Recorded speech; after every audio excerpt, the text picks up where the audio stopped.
Salam sejahtera kita semua. Pada kesempatan kali ini saya akan menerangkan pengertian pemeliharaan kelistrikan kendaraan ringan dengan materi komponen kelistrikan. Komponen kelistrikan pada umumnya itu sangat banyak. Mungkin kalian sudah mengetahuinya dan mungkin kalian sudah hafal. Kita bisa sebut itu yang namanya kabel, ada yang namanya saklar, lalu ada yang namanya fuse atau sekring, dan ada yang namanya relay. Semua komponen tersebut untuk jangka panjangnya itu perlu kita rawat, sehingga untuk keawatan atau untuk jangka panjangnya bisa bertahan sampai lama. Yang pertama ada komponen kelistrikan namanya relay. Apa sih relay itu? Relay merupakan saklar elektronik yang digerakkan oleh arus listrik. Di dalamnya relay itu terdapat urutan atau koil yang fungsinya menghubungkan antar terminal. Terminal yang ada pada relay itu jumlahnya ada 4. Ada terminal 30, ada terminal 87, ada terminal 85, dan ada terminal 86. Fungsinya relay itu sebagai pengaman. Apa yang diamankan? Rusak saklar atau beban.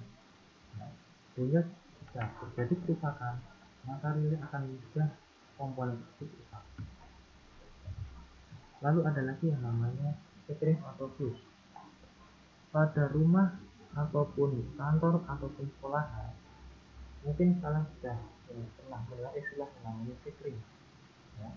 Sekring kalau misalkan dalam instalasi rumah itu merupakan sebagai pengaman. Nah, lalu fungsinya fuse itu apa? Fuse digunakan untuk mencegah kerusakan rangkaian listrik akibat kelebihan arus. Jika mungkin rumah kalian itu arusnya itu kelebihan, maka biasanya akan mati mendadak.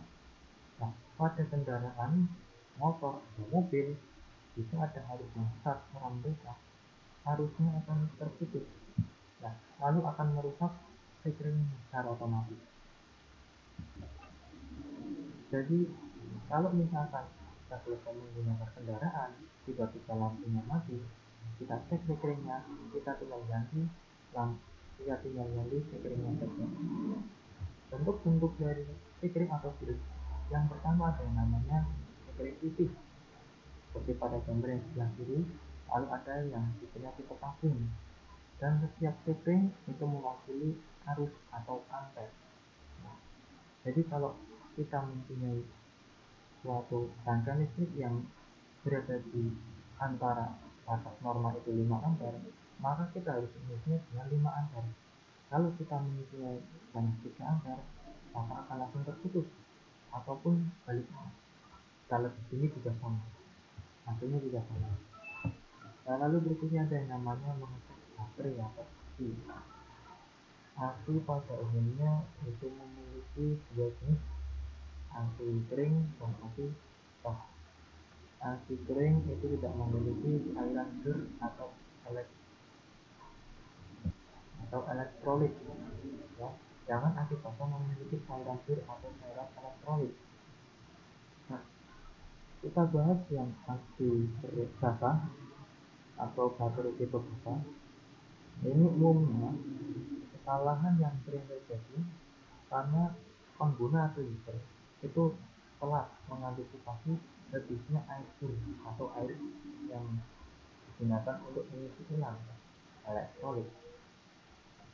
Antisipasinya, air elektrolit itu harus selalu berada pada batas yang diizinkan. Pada AC ada yang namanya batas atas atau upper dan batas bawah atau lower. Air AC harus berada di antara kedua batas tersebut, di bawah batas upper maupun di atas lower.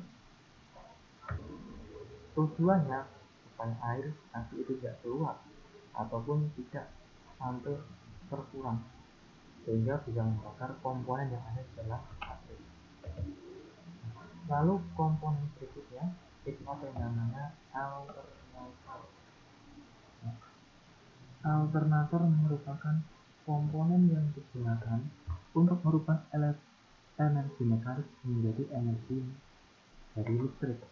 Idealnya itu seperti mengecas.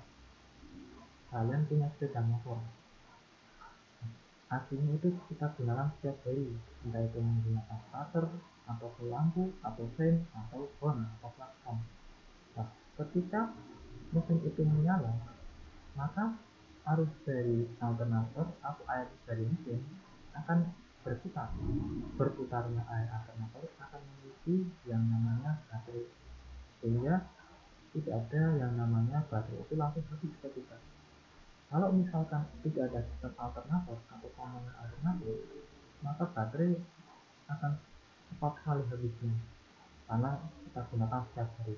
Apalagi untuk jenis kendaraan yang sekarang itu yang sering sekali menggunakan starter secara berlebihan. Untuk alternator mungkin kita akan bahas di materi selanjutnya tentang pengisian. Nah, lalu ada lagi komponen kelistrikan kendaraan yang namanya saklar. Saklar yang ada pada layar merupakan saklar untuk power window atau saklar untuk menurunkan kaca jendela secara otomatis. Nah, di depan ada 5 saklar yang mempunyai fungsi yang berbeda-beda. Yang pertama yaitu yang saklar di tengah yang ada tulisan auto.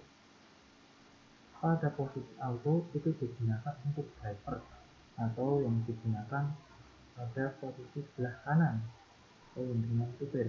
Nah, sedangkan yang lainnya itu berada pada saklar, ada yang sebelah kiri depan, ada yang sebelah belakang, kanan dan depan.